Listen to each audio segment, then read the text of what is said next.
Muy bien, pues vamos a seguir acercándonos a la palabra. Como estamos viendo el libro de Habacuc, que es el que estábamos meditando en estas últimas semanas, vamos a seguir acercándonos al libro de Habacuc, y es el que me gustaría que también, evidentemente, pudieras seguir bendiciéndonos. Bienvenidos, hermanos. Nos alegramos de veros también en este día. Gracias por vuestra visita. Me gustaría que siguiéramos con el libro de Habacuc, pero antes me gustaría, faltan las preguntas, ¿no? Y las quiero hacer antes de empezar. ¿Cuál es el defecto más fácil de ver en los demás y más difícil de ver en uno mismo? ¿Cuál es el defecto más fácil de ver en los demás y más difícil de ver en uno mismo? No, hay uno en especial, que es el que yo estoy pensando, por lo menos. Y ahora veremos cuál es. ¿Cuál es el mayor obstáculo para poder confiar en el Señor? ¿Qué es lo que más nos estorba para poder confiar y depender de Dios? Lo vamos a ver. ¿Quién ha sido? Bien encaminada. Bien encaminado, porque por ahí es por donde evidentemente también el texto que vamos a meditar en esta mañana nos va a conducir. Es un texto del quizás el más central o uno de los más centrales dentro del libro de Habacuc, que es el capítulo 2, verso 4, es el que vamos a meditar. No voy a extenderme más, pero en ese versículo 4, que es un texto que luego va a ser citado por el Pablo en Gálatas y en Romanos, y encontramos también pues ese, profundización de esa verdad y evidentemente extensión de esa verdad a partir de la venida de Jesús. Pero en el momento en el que me gustaría que nos enfocáramos es en el entendimiento que Habacuc estaba teniendo de este versículo que él estaba recibiendo, y que evidentemente era lo que iba a guiarle también en medio de las situaciones que ellos estaban en unos años cercanos, pues iban a tener que vivir. Entonces, me gustaría que pudiéramos ver este texto en este capítulo 2. Vemos la respuesta de parte de Dios. Habacuc ha estado quejándose: Señor, pero ¿cómo es posible que vayas a usar una nación tan cruel como los babilonios, los caldeos, y vaya a intentar hacer justicia a una nación que es mucho más justa que él? Aunque evidentemente Judá no era justa. Por eso precisamente es la primera queja de Habacuc en el capítulo 1. Señor, injusticia, el injusto abusa sobre el impío, abusa sobre el justo. Y toda esa serie de situaciones. La respuesta de Dios para Habacuc y para Judá es que va a traer juicio también. Y va a traer juicio sobre los babilonios. Evidentemente, el tiempo de su éxito está contado. Los días de su éxito están contados. Tienen fecha de caducidad en el que Dios los va a quitar del medio. Y va a hacer juicio también con ellos por su maldad también. Con Judá y con muchas otras naciones. Entonces, nos encontramos en esa situación y vamos a ver aquí en este versículo, en este pequeño versículo, dos maneras de enfrentar la vida. Dos maneras de vivir la vida. Una, no confiando en Dios, no creyendo en Él. Ignorando a Dios sin darse cuenta de la necesidad que se tiene de Dios. La otra manera de vivir la vida es aquella que confía en Dios, que depende de Dios, que cree en Él y que vive para Él. Básicamente son las dos maneras que las Escrituras nos van a mostrar. ¿Creer o no creer? Esa es la cuestión. La cuestión no es otra. Y eso es lo que me gustaría que en esta mañana pudiéramos meditar brevemente. Después vamos a participar de la Santa Cena, y vamos a participar de los símbolos, pero antes me gustaría orar para poder empezar la predicación. Permitidme que un momentito. Señor, queremos darte gracias por la oportunidad de poder abrir tu palabra. Señor, tenemos un tesoro en nuestras manos, tremendo privilegio que nos has dado, el de tener, Señor, en nuestras manos tu palabra. Señor, poder meditar acerca de ella, poder acudir a tus promesas, poder acudir a todos los principios que tú nos enseñas para poder vivir y caminar en medio de este mundo. Señor, gracias por todos los recuerdos de quién eres tú, de que estamos siguiendo a un Dios vivo, a un Dios real. Señor, gracias porque eres aquel que está a nuestro lado. Hasta el fin del mundo has dicho que estarías a nuestro lado. Señor, gracias porque estás a nuestro lado en los momentos buenos y en los momentos malos. Señor, gracias por poder confiar, descansar en ti. Gracias por poder experimentar la paz que solo viene de ti, Señor. Señor, ayúdanos en esta mañana. Sigue hablando a través de tu palabra. Señor, habla por mi boca. Úsame, Señor, ayúdame. Prepara a tu pueblo, Señor. Ayúdale a poder realmente recibir tu palabra con amor, con deseo y con el deseo sobre todo también de que podamos vivirla y aplicarla a nuestro día a día, a nuestro vivir diario, Señor. Gracias por tu palabra, Señor. Bendice tu palabra. En el nombre de Jesús. Amén. Vamos a leer este texto de Habacuc 2, verso 4. Dice: he aquí que aquel cuya alma no es recta se enorgullece, mas el justo por su fe vivirá. Hay dos maneras de verla. Una es, evidentemente, aquel que no tiene en cuenta a Dios. Eso es lo que de algún modo trata de reconocer esta primera parte del versículo. He aquí aquel cuya alma no es recta. No es recta porque no tiene en cuenta a Dios. El justo es el contraste, es el opuesto. ¿Por qué es justo? ¿Porque está lleno de virtudes, de bondades, de perfección, de santidad? No, porque ha creído, ha confiado en Dios, ha mirado a Dios y tiene a Dios como su Salvador, como su Señor. Y es precisamente la diferencia, esa es la gran diferencia. La humanidad se distingue en dos, en los que creen y los que no creen. Y eso es precisamente lo que está resaltando también este versículo, y es a lo que evidentemente también nos llama a cada uno de nosotros. Dice el versículo: he aquí que aquel cuya alma no es recta se enorgullece. ¿De quién está hablando? ¿A quién se está refiriendo Dios cuando está diciéndole a Habacuc estas palabras? Bueno, evidentemente se está refiriendo y está respondiendo a Habacuc cuando le dice: ¿cómo es que usas a una nación tan cruel como los babilonios, los caldeos? ¿Cómo es que haces uso de una nación así para hacer justicia a una nación más justa que ellos?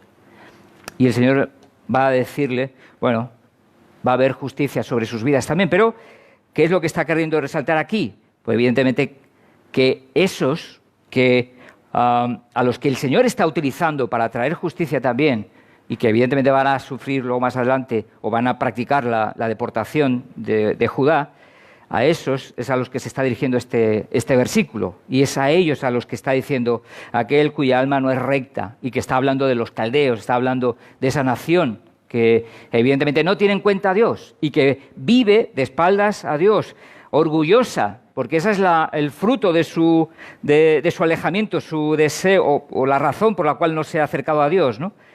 Dice en el versículo 10 del capítulo 1, y habla del orgullo de los caldeos, dice: escarnecerá a los reyes y de los príncipes hará burla, se reirá de toda fortaleza y levantará terraplén y la tomará. Está hablando de los caldeos y está hablando de su orgullo. Esta es precisamente una representación de ese orgullo. Escarnecerá a los reyes y de los príncipes hará burla. Se reirá de todos, porque los dominará y evidentemente hará injusticias con ellos. Sigues leyendo en el versículo 15 del capítulo 1 también: sacará a todos con anzuelo, los recogerá con su red y los juntará en sus mallas, por lo cual se alegrará y se regocijará. Usará a las personas como quiere. Tendrá tanta fuerza y dominación que utilizará a las personas como animales. Ese será su orgullo. De eso se enorgullecían, de eso se sentían orgullosos. Versículo 16 dice: por esto hará sacrificios a su red y ofrecerá sahumerios a sus mallas, porque con ellas engordó su porción y engrasó su comida. Su corazón estaba lleno de orgullo. se creían absolutamente únicos, nadie les podía hacer frente. Y evidentemente eso es lo que encontramos precisamente en la vida de esta nación. Y uno de sus representantes más famosos y más conocidos, ¿quién fue? ¿Quién fue el personaje quizás más reconocido dentro de los babilonios? ¿Quién? Pero babilonio, no estoy hablando de hebreo. Nabucodonosor, su rey, emblema, digamos, la persona más destacada, más conocida. ¿Y por qué se conoció a Nabucodonosor? Nabu para los amigos. ¿Por qué se le conoció? Precisamente por su arrogancia. Capítulo 4 de Daniel, encontramos un momento en el que Daniel cae ¿cómo? Como un animal, en locura, abandonado a su suerte, comiendo hierba. Y lo vemos en el capítulo 4, y él, que es precisamente el símbolo de Babilonia, nos encontramos a ese símbolo hecho un animal. ¿Por qué? Precisamente por su orgullo. Si vamos al capítulo 4, verso 30, dice, y habló el rey y dijo, es Nabucodonosor, Nabu. Dice, ¿no está la gran Babilonia que yo edifiqué para casa real con la fuerza de mi poder y para gloria de mi majestad?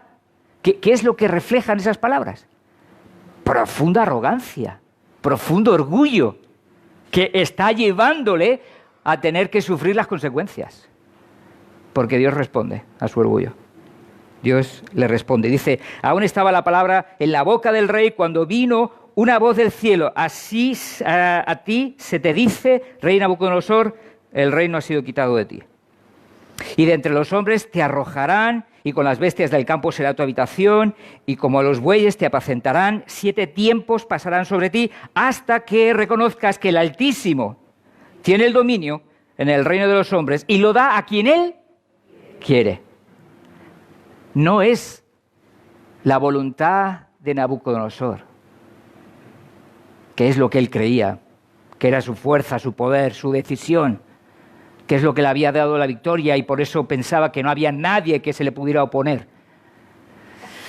Pero se acercó Dios y le dijo, no, el Altísimo soy yo. Y el que tiene toda autoridad aquí soy yo. Y el que concede que tú reinas soy yo. Y tuvo que caer de su orgullo hasta que reconoció su condición. Reconoció que solo hay uno digno de alabanza, uno que tiene autoridad, uno que es digno de todo honor. Y eso es lo que ocurre en el versículo 34, el mismo capítulo 4. Dice más, al fin del tiempo, el tiempo había pasado, el tiempo que Dios había determinado, esos 7 tiempos, dice, yo, Nabucodonosor, alcé mis ojos al cielo y mi razón me fue devuelta y bendije al Altísimo. Ha cambiado.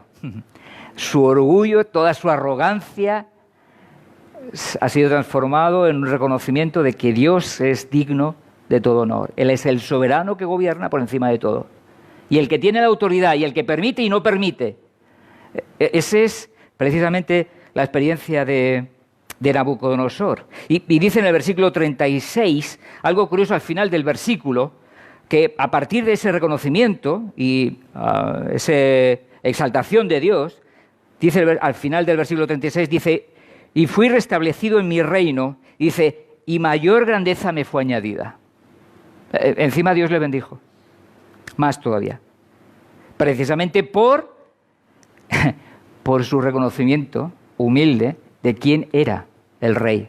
El rey no era él, era el Dios de los cielos, que estaba gobernando la historia y estaba gobernando también la historia de Babilonia, y evidentemente también la de el pueblo de Dios.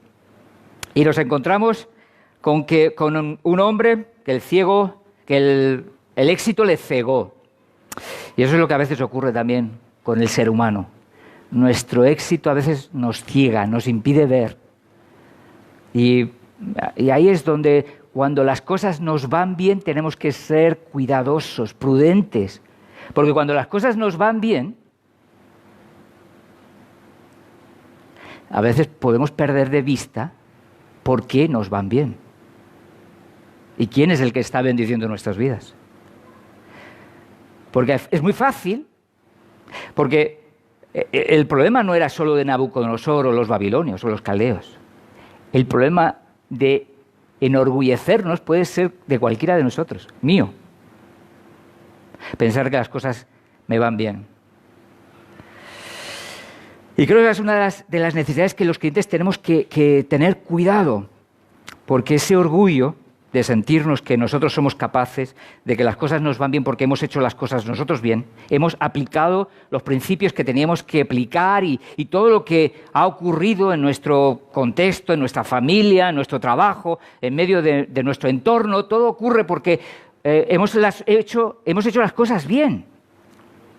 Y sí, evidentemente, que podemos hacer las cosas bien, pero nunca perder de vista que Dios es el que está bendiciéndonos, el que está ayudándonos, el que está dándonos la sabiduría, el que está guiándonos, el que está permitiendo que haya situaciones que vayan bien, el que permite que a veces se abran puertas y otras ocasiones se cierren puertas. Hay un Dios que gobierna y que no podemos perder de vista nunca, en nuestras propias experiencias, en nuestro día a día. El bien depende de Dios. En última instancia es Dios el que nos está bendiciendo, porque evidentemente seguimos su voluntad, tenemos en cuenta su voluntad. El orgullo ciega a la persona. ¿Y ciega para qué? Ciega para ver la necesidad que tiene de Dios. Eso es lo que hace sobre todo el orgullo. El Salmo 10 va a decirnos precisamente una idea así. Versículo 4 dice, el malo, por la altivez de su rostro, ¿qué hace? No busca a Dios, no tiene en cuenta a Dios. Dice,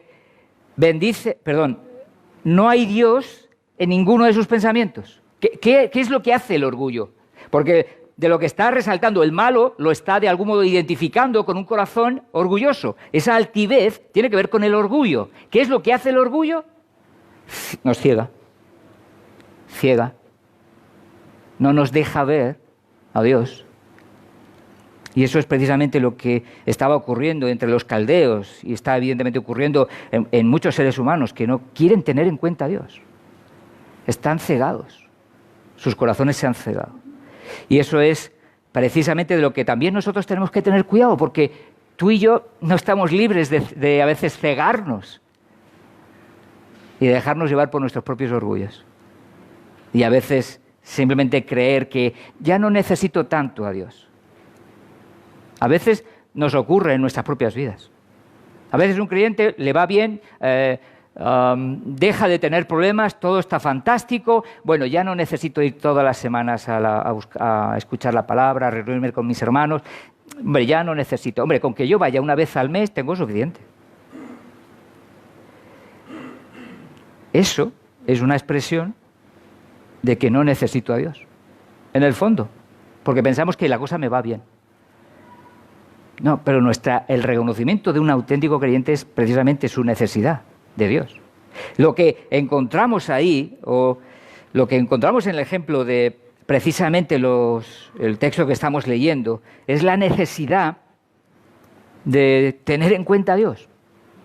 Pero cuando no somos conscientes de la necesidad que tenemos de Dios, cuando pensamos que nosotros podemos dirigir nuestras vidas, controlar nuestras vidas, lo que estamos haciendo es diciendo que evidentemente revelando que nuestro corazón se está enorgulleciendo, porque pensamos que nosotros podemos controlar.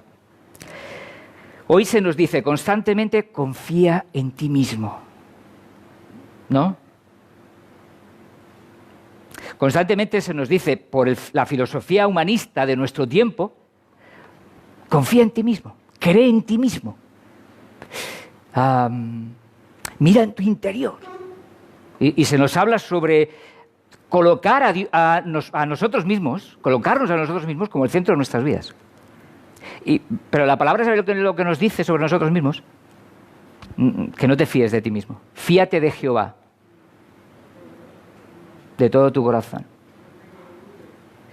Y en las Escrituras encontramos precisamente ese llamado Nuestra tendencia es precisamente a querer confiar en nosotros mismos, dejar de confiar, y hay muchos ejemplos en las Escrituras de precisamente esa tendencia a no querer confiar en el Señor, a dejarnos empujar por el orgullo. ¿Qué fue lo que ocurrió en Génesis 3? ¿Qué les ocurrió a Adán y Eva?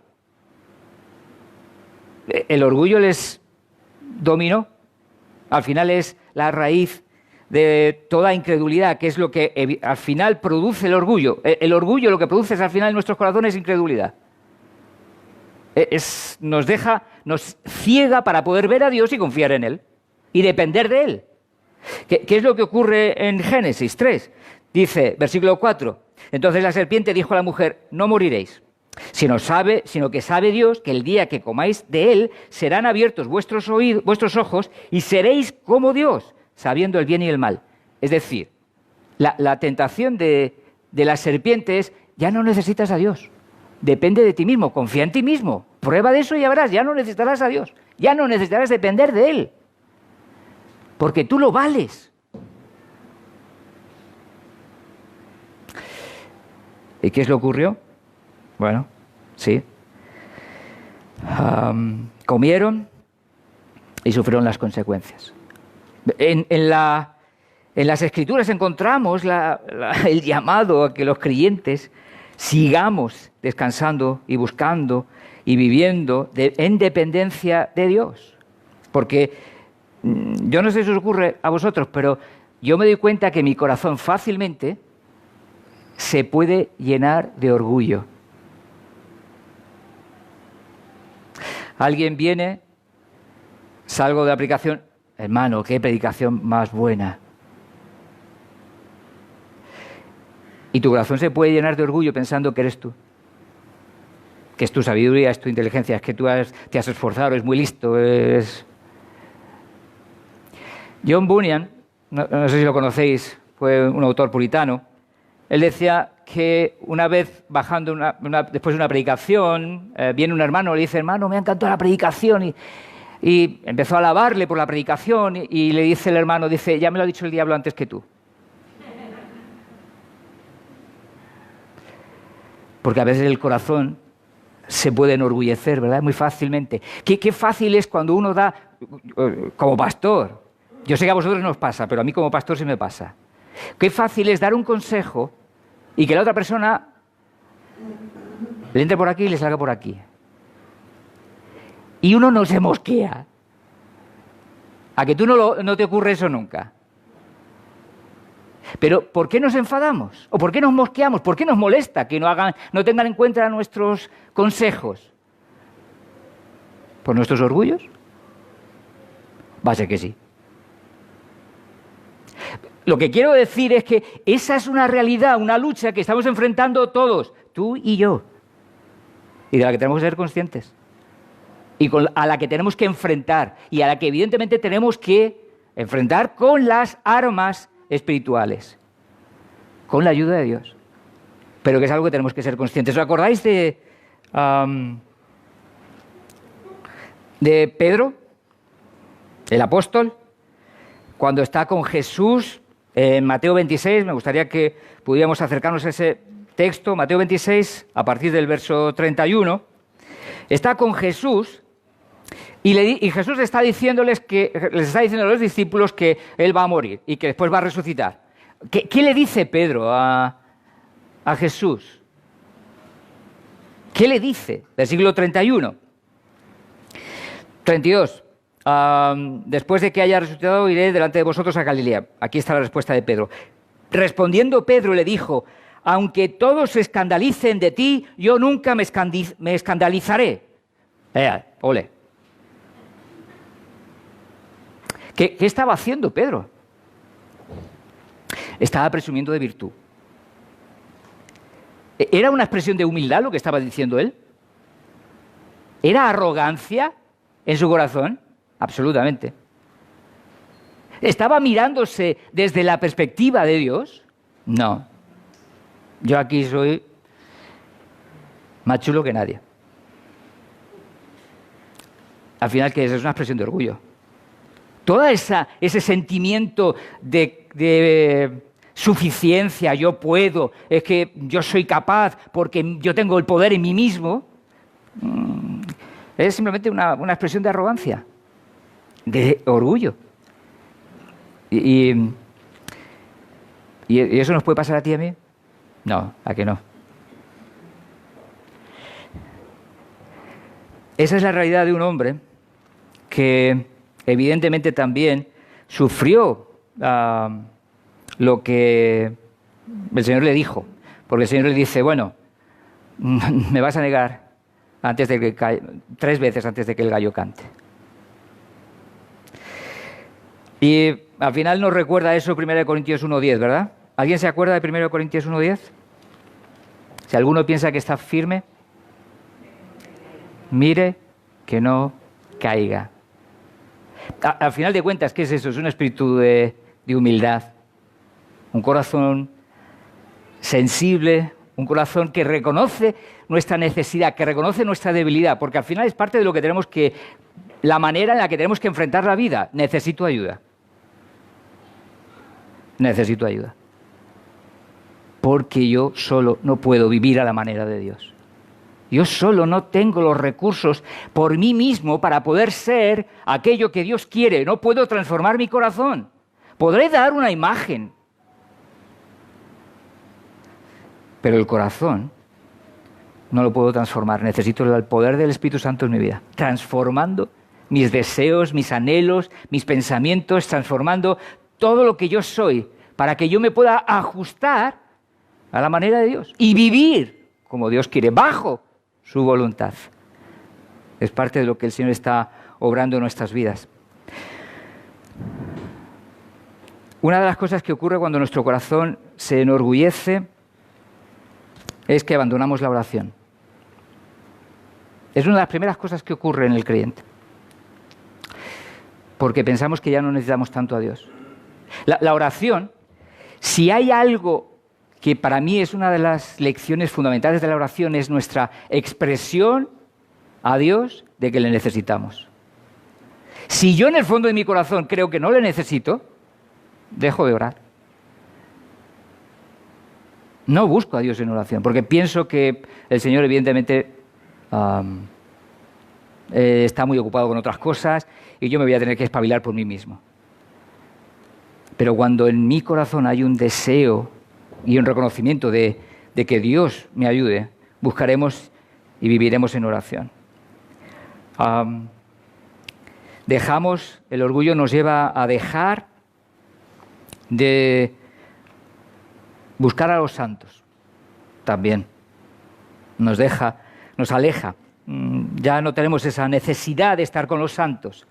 No tenemos la necesidad de estar con los hermanos. No necesitamos la ayuda y comunión con los hermanos.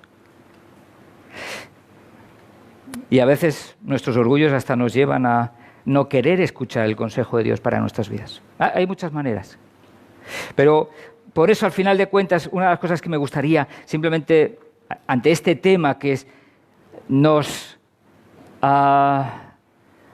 afecta a todos. Todos estamos, Satanás está al acecho detrás de cada rincón para empujarnos a enorgullecernos y pensar que ya no necesito a Dios, que yo puedo vivir por mis propias fuerzas, sabiduría, por mis propias disciplinas. Pero no es cierto. Pero ese es nuestro corazón, que fácilmente, muy fácilmente, a veces se confunde o se desvía. Y por eso, tanto insistencia en las Escrituras para que cuidemos de nuestro corazón. Sobre toda cosa guardada, guarda tu corazón, porque de él mana la vida. Sobre toda cosa guardada. Y tenemos que guardarlo y pedirle al Señor que nos ayude a guardarlo precisamente también de a veces actitudes orgullosas que pueden entrar en nuestro corazón y que nos alejan de Dios, de su voluntad. Y ahí estamos todos en el barco. Lo siento, pero aquí no nos libramos ni uno. Ni uno. Esa lucha la tenemos todos. Unos de una manera y otros de otra, pero la tenemos todos. Y necesitamos ser conscientes de que estamos en esa batalla para poder ver el poder de Dios que nos lleva a ver victoria en medio de nuestras realidades, en medio de nuestras actitudes, en medio de nuestro corazón. Y esa es una manera de contemplar la vida, la idea del que no quiere tener en cuenta a Dios. La otra manera es, evidentemente, la del justo, el que encontramos aquí en la segunda parte del versículo, del versículo 4, más el justo por su fe vivirá. Es aquel que tiene una relación con Dios, que tiene una comunión, que tiene una estrecha pertenencia, que tiene una vinculación con Dios. Y que evidentemente está caracterizado por un corazón opuesto al orgullo. ¿Qué es lo opuesto al orgullo? ¿Qué pensáis? Humildad, exacto. Si el corazón del que cree que no necesita a Dios se caracteriza por el orgullo, el corazón del justo se caracteriza por una humildad que le lleva a confiar en Dios y decir, yo tengo un problema, necesito ayuda, por favor, ayúdame. Es esa actitud la que caracteriza al justo. Un reconocimiento de su necesidad, un reconocimiento de que necesita ayuda, un reconocimiento de su debilidad, un reconocimiento que evidentemente le lleva a buscar ayuda y que tiene la actitud de la primera bienaventuranza. ¿Quién se acuerda de ella? ¿Cuál es la primera bienaventuranza? Bienaventurados, empieza así todas, así que os voy adelantando eso. Bienaventurados los... A ver, una voz así fuerte, con ganas, con decisión. ¿Cómo? No. ¿La primera cuál es? Amén. Bienaventurados los pobres en espíritu. ¿Quiénes son los pobres en espíritu? Son los humildes. No está hablando de una riqueza material, o de una pobreza material, mejor dicho, sino espiritual. De un corazón humilde, dispuesto a reconocer su necesidad, su incapacidad para poder realmente ser lo que Dios quiere. Ese es el pobre en el espíritu. Y es el que reconoce, Señor, yo te necesito, y tiene una conciencia clarísima de su necesidad, y por lo tanto es empujado a confiar de una manera clara, plena en el Señor. Esa es la necesidad también constante nuestra. El Señor nos llama precisamente a eso, a depender de Él. Confiar en el Señor es precisamente confiar en su poder para ayudarnos y bendecir nuestras vidas. Y esa es la lucha que también estamos viviendo. ¿Cuántas ocasiones tenemos la tentación a no confiar, a hacer las cosas a nuestra manera? Y eso es precisamente lo que el justo es en la dirección en la que camina. No vivir a su manera, sino vivir a la manera de Dios, teniendo en cuenta lo que Dios dice para nuestras propias vidas y contemplando a Dios en medio de las dificultades. Cada uno de nosotros somos llamados a dejarnos gobernar por el Señor. El justo es ese, el que deja que Dios gobierne su vida, que Dios sea el rey de su vida. Mientras el que se enorgullece, el rey es él mismo, el justo tiene como rey al Señor. Y vive para eso precisamente. Una de las necesidades que no podemos olvidar los creyentes y que tenemos que refrescar constantemente en nuestro corazón es que necesitamos a Dios para vivir. Necesitamos a Dios para ser el hombre y la mujer que Dios quiere. Necesitamos a Dios constantemente para ser el esposo o la esposa que Dios quiere. Para ser el padre o la madre que Dios quiere. O el hijo o la hija que Dios quiere. O el hermano que Dios quiere. toda nuestra realidad, toda nuestra existencia, nuestra vida es una constante necesidad de Dios, porque Dios está constantemente queriendo trabajar y transformar nuestras vidas. Nuestras relaciones como hermanos, ¿las podemos vivir sin la ayuda de Dios? No, nos necesitamos. En las relaciones, ¿qué es lo que surgen muchas veces cuando hay roce? Chispas salen. Y en medio de esas realidades, a veces complejas, que ocurren en nuestras vidas, ¿de quién necesitamos la ayuda? De Dios. ¿Para qué? ¿Para soportar? ¿Sí? ¿Para ser pacientes? ¿Quién es paciente? Levanta tu mano. Gracias. ¿Quién está orando por paciencia? Sigo orando intensamente. No, que quería decir que no ore, porque como ore con mucha paciencia la vas a aprender, pero con ganas. Necesitamos aprender a perdonar al que nos hiere. ¿Quién obra eso en nuestras vidas? ¿Tú y yo, porque somos muy listos? Pues la palabra que nos va guiando y nos va enseñando, y el Espíritu Santo es el que va transformando nuestros corazones y va convirtiendo nuestras emociones de ira en emociones de perdón, misericordia y amor. ¿Quién hace eso? Es Dios. Por eso es nuestra profunda necesidad el recordar todos los días que le necesitamos, pero constantemente le necesitamos en nuestras vidas.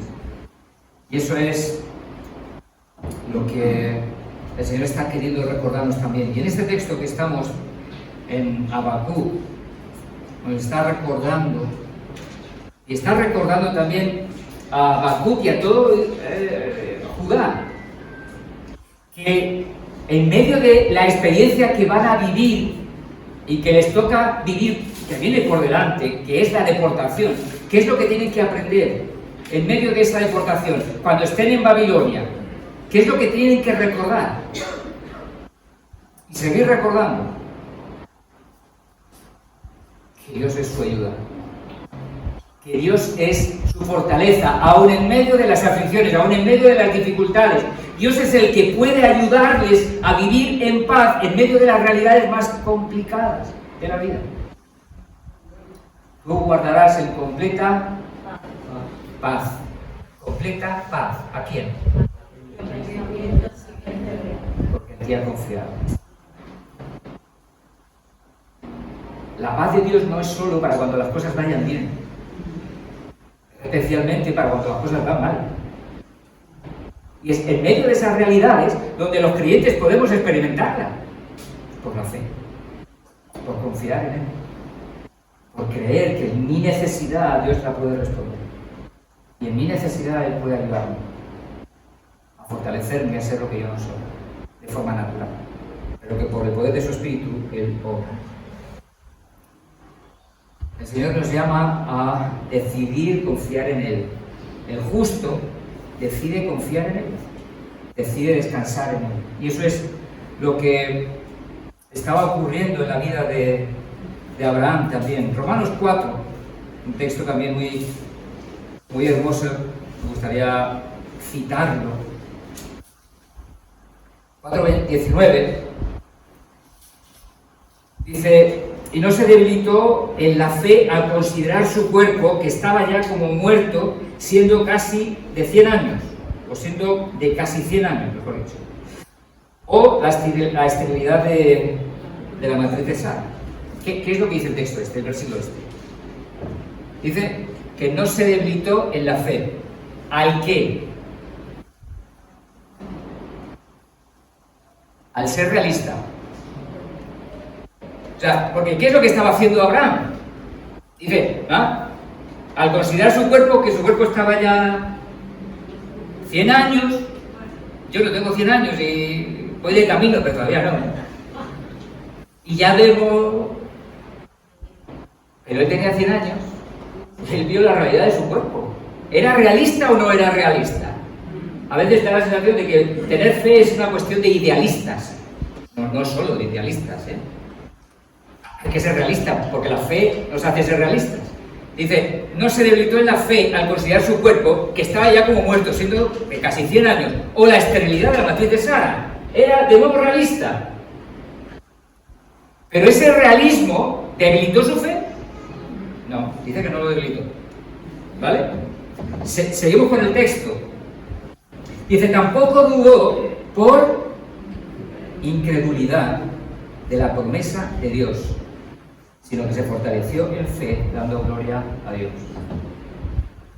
No solo no se debilita en la fe al ver el realismo, sino que no deja que su corazón deje de contemplar las promesas de Dios. La incredulidad, ¿qué hubiera sido? Dejar de recordar lo que Dios había dicho, la promesa que Dios le había dado. Y esto es algo que me gustaría animarte, porque creo que esto es un principio importante para la fortaleza de nuestra fe. Es recordar constantemente las promesas de Dios para nuestras vidas. Porque muy fácilmente nuestra mente se llena de otras cosas, de otras ideas, que no son las promesas de Dios. Y si hay algo que me gustaría animarte en esta mañana es, el otro día os animé a memorizar las Escrituras, ¿verdad? Hoy me gustaría animarte a memorizar promesas concretas que van a fortalecerte y a ayudarte a permanecer, a perseverar en ese pensamiento que evidentemente tiene que ver con la verdad de Dios. Y necesitamos constantemente tener esa conciencia de recordar las promesas de Dios para nuestras vidas. En medio de la escasez, ¿qué promesa podemos recordar? ¿Alguien piensa? ¿Algún texto? ¿Alguna promesa que por ejemplo, podría ayudarnos?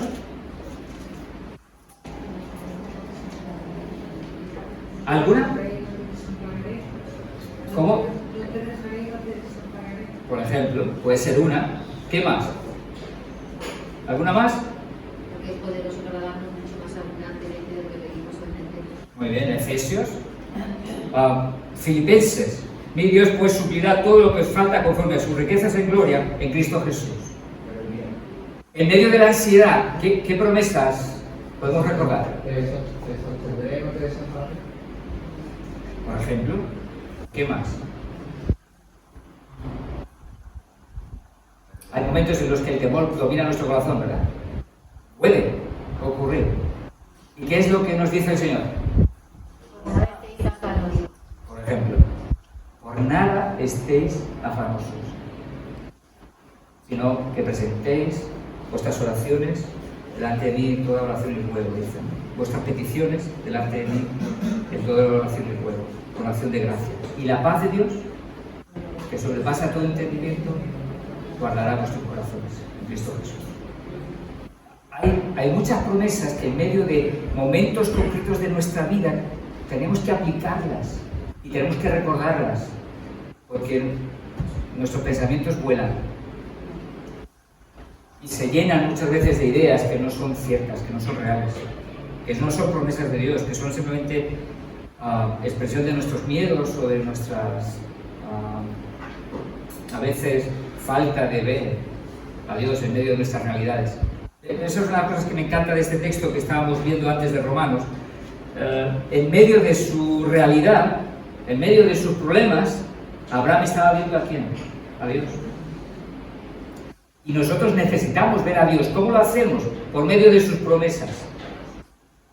Por medio de sus promesas. Recordamos quién es Dios y quién es el que está a nuestro lado. Me gustaría animarte a eso, a que pudiéramos seguir recordando que Dios está a nuestro lado. Vivir por fe es el llamado que tenemos tú y yo. No hemos sido llamados a vivir dominado por nuestras circunstancias. Depende de las circunstancias, así va nuestra vida. No, somos llamados a caminar en fe y aún en medio de las dificultades.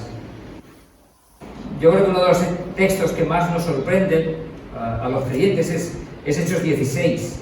Cuando nos acercamos a leer este texto, ¿os acordáis qué es lo que ocurre en Hechos 16? Pablo está en Filipos y ¿estaba dónde? En un hotel con spa y todo, yo creo. No, estaba en la cárcel. Y en medio de esa situación, de esa realidad suya, había sufrido una manta de palos, podríamos decir, con varas, ¿vale? Y están luego en la cárcel y conocemos ese texto tremendo y precioso, ¿no? Es lo que dice.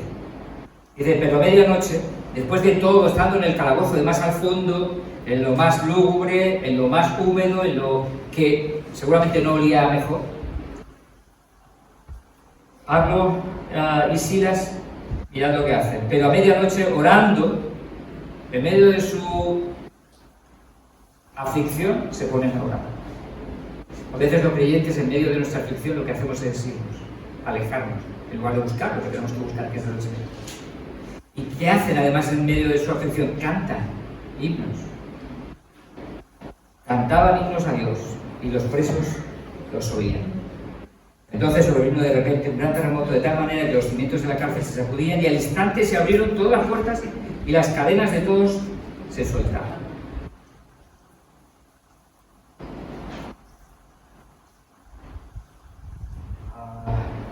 Mas el justo, por su fe, vivirá. Ese vivirá tiene que ver con el favor de Dios. Esto es lo que estaba experimentando Pablo y Silas aquí, en estos versículos. En la cárcel, en Filipos.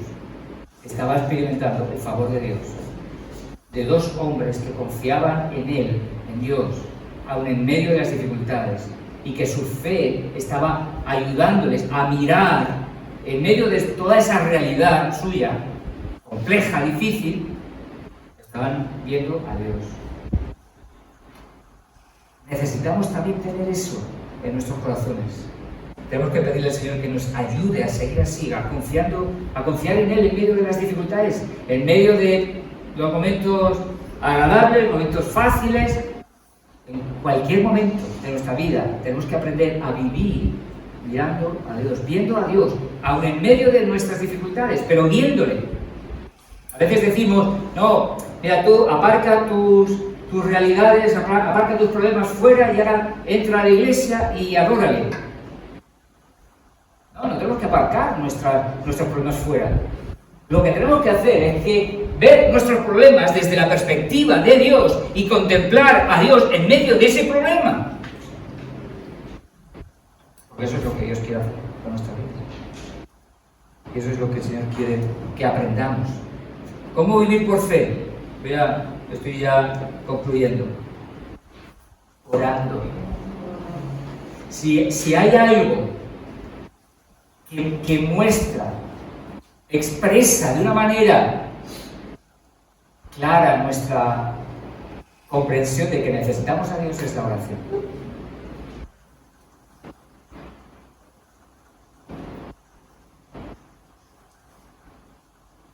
Lo repito, si hay algo que muestra con claridad nuestra necesidad de Dios y nuestra fe, es la oración. Me gustaría animarte a que los jueves que estamos en oración participes, busques al Señor, vengas a buscar la presencia de Dios, a buscar su favor, a darle gloria, a estar con los hermanos, porque es una de las cosas que necesitamos y que la fe nos tiene que impulsar, es a vivir con los santos, a alimentar nuestra palabra, nuestra mente de la verdad, nuestro corazón de la verdad, a confiar en las promesas de Dios. Y para terminar, confiar en Dios marca la diferencia en una vida.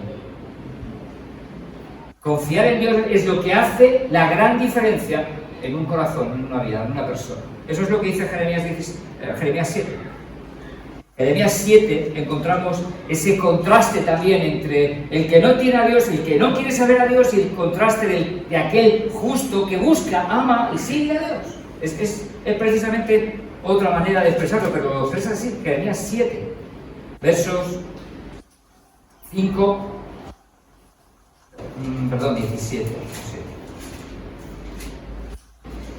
Así ha dicho Jehová: maldito el varón que confía en el hombre y pone carne por su brazo, y su corazón se aparta de Jehová. Será como retama en el desierto y no verá cuando viene el bien, sino que morará en los sequedales, en el desierto, en tierra despoblada y deshabitada. Dice: bendito el varón que confía en Jehová y cuya confianza es Jehová. ¡Qué tremendo contraste! Somos bienaventurados por creer en Él. Dios nos ha hecho su pueblo especial. Él viene por su pueblo. Viene por su pueblo. Y Dios nos ha hecho un pueblo especial. Dice el versículo 8: porque será este bendito, este justo. Dice: será como árbol plantado junto a las aguas, que junto a la corriente echará sus raíces y no verá cuando viene el calor, sino que su hoja estará verde, y en el año de sequía no se fatigará ni dejará de dar fruto. Esa es la vida que es marcada por la presencia de Dios. Una vida diferente. Eso es lo que marca la diferencia. Eso es lo que nos hace distintos, la presencia de Dios. Confiar en Él, seguir al Señor, vivir para Él. Y me gustaría animarte a que sigas confiando en el Señor, sigue descansando en Él, sigue buscando. Da pasos para poder realmente expresar tu confianza en Él, tu dependencia de Él, y poder realmente seguirle con todo tu corazón. Amén. Muy bien, vamos a orar. Señor, gracias por tu palabra, y gracias, Señor, por la oportunidad de haberte conocido, de reconocer, de descubrir que tú eres aquel que ha traído el bien a nuestras vidas, aquel que ha traído esperanza, aquel que ha traído vida, aquel que nos sostiene con tus promesas. Señor, gracias por tu presencia. Señor, te rogamos que tú te glorifiques. Ayúdanos a depender de ti, Señor. Ayúdanos a confiar en ti, a recordar tus promesas. Señor, refresca día a día tus promesas en nuestro corazón, en nuestras mentes, para tu gloria, Señor. Señor, pedimos que tú nos ayudes y que tú te glorifiques en cada uno de nosotros. En el nombre de Jesús. Amén. Amén. Amén. Vamos a participar ahora de estos símbolos, del pan y del vino, y recordar que